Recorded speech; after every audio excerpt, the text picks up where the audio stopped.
in the cold, early morning hours of November 10th, 1315. One of the most powerful and feared armies in Europe marched with absolute confidence through a narrow mountain pass. Their columns stretched for miles, a river of steel and banners. They believed their victory was not just likely, but inevitable. They were profoundly, tragically wrong. This is the story of the Battle of Morgarten, a battle where determined peasants defeated elite knights, where geography itself became a weapon, and where the course of history was changed forever. At the dawn of the 14th century, the House of Habsburg was a rising superpower. They were incredibly wealthy, politically connected across the continent, and militarily dominant. Their knights, clad in the finest plate armor, were the tanks of their day, seemingly invincible on the battlefield. At their head was Duke Leopold I of Austria, a man of ambition and power. He had his sights set on fully controlling the strategic Alpine regions that we now know as the heart of Switzerland. These lands, however, were held by a stubborn and independent people, the inhabitants of the small forest Cantanzuri, Schwyz, and Unterwalden had formed a loose confederation to protect their liberties. They weren't a kingdom. They had no grand castles, no professional standing army, and certainly no legions of knights in shining armor. They were mostly farmers, shepherds, and militiamen, fiercely protective of their autonomy. To the mighty Habsburgs, these mountain folk seemed insignificant, a minor obstacle to be brushed aside. That assumption, that fatal miscalculation, would be their undoing. Duke Leopold assembled a formidable force, estimates vary, but he likely commanded somewhere between 6,000 and 9,000 troops. This wasn't just any army, it was the best he could field. At its core were his elite cavalry, the heavily armored knights who were the pride of the Habsburg military. Supporting them were thousands of well-trained and disciplined infantry soldiers. Their plan was brutally simple. March through the Morgarten Pass, a key route into the rebellious territories, crush any and all resistance, and firmly restore Habsburg authority once and for all. It was meant to be a show of force, a lesson in obedience.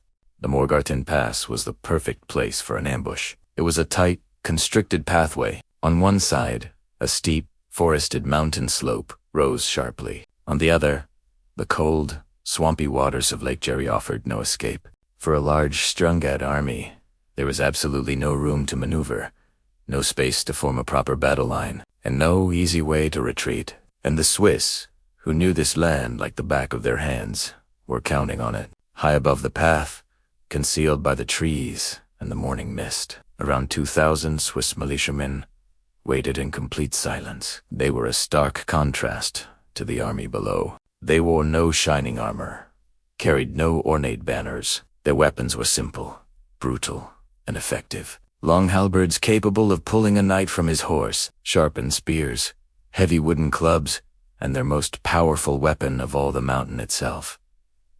They were not soldiers fighting for a distant king. They were farmers and foresters defending their homes, their families, and their freedom. Patiently, they watched as the head of the Habsburg column entered the narrowest part of the pass. They let them come deeper and deeper into the trap until the entire vanguard was committed, with nowhere to go. Then, on a hidden signal, they struck. The quiet morning erupted into chaos. From the slopes above, a terrifying avalanche of boulders and massive logs, felled and prepared for this very moment, crashed down upon the unsuspecting column. The sound was deafening. The impact was devastating. Horses, terrified by the noise and the falling debris, panicked. They reared and screamed, throwing their heavily armored riders to the ground. Knights, the masters of the open field, were utterly helpless. Their expensive, heavy armor, designed to protect them from swords and arrows, suddenly became a crushing weight, a death trap. Many were unable to get back on their feet. The Habsburg column instantly shattered. Order disintegrated into pure panic. And it was into this confusion that the Swiss charged. With fierce cries, they swarmed downhill, a wave of determined men. In the close quarters chaos, the knights' long lances were useless. They couldn't turn, they couldn't retreat, and they couldn't regroup. The Swiss militiamen, with their halberds and clubs, were in their element. They pulled knights from their saddles and dispatched them on the ground. The press of panicked soldiers became a deadly crush. Many were pushed off the narrow path and into the frigid, marshy waters of the lake, where their heavy armor dragged them down to a watery grave. Others were trampled under the hooves of their own terrified horses. What was meant to be a demonstration of Habsburg power turned into a horrifying massacre. The battle was over in a matter of hours. The elite, professional army of Duke Leopold simply collapsed.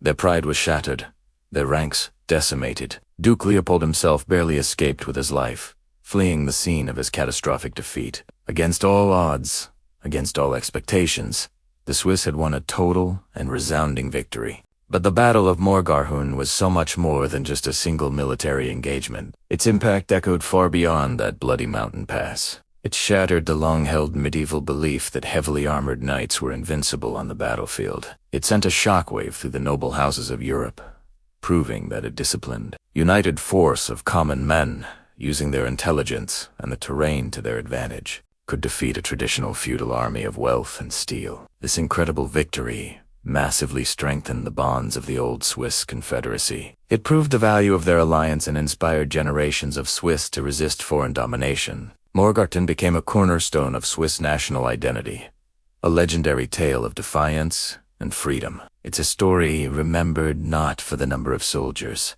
or the quality of their weapons, but because it shows how ordinary people, when pushed to the brink, can use intelligence over brute force and unity over hierarchy.